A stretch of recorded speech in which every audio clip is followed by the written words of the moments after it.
The most agonizing moment for Ford is the fact that he legitimately hands the rights to him over to P.Y.T in order to pay off his debt.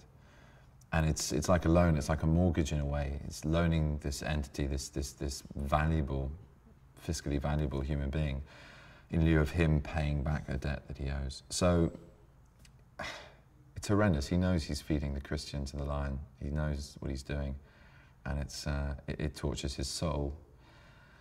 But he still does it, and that's it. That's kind of the demarcation. That's where you know that however good a man Ford is, he's not truly good.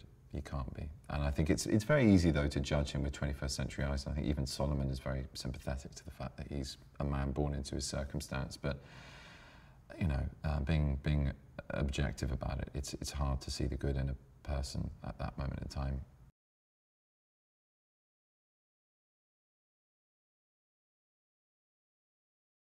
Solomon is a free man from upstate New York who, through the devices of a couple of gentlemen, is led into an insecure position. Basically, he's tricked into believing that his services as a violin player could be helpful for a circus. And these two con artists take him on this voyage to Washington from his home.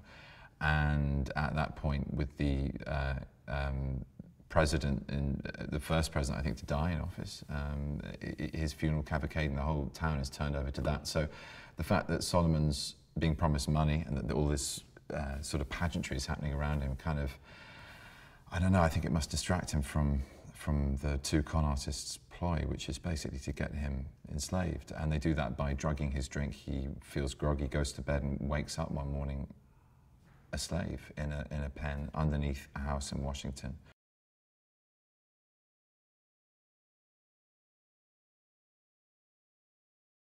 He's rather brilliant, Chiwetel. He's got the most extraordinary access to an amazing range, but he's making very considered, really direct, very clear choices with this, which is fascinating to see.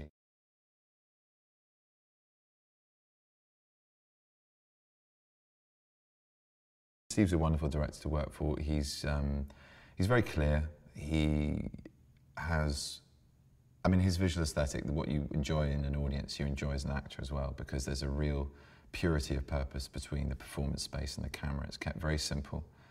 It's very economic. And you know what your parameters are, which is a wonderful thing.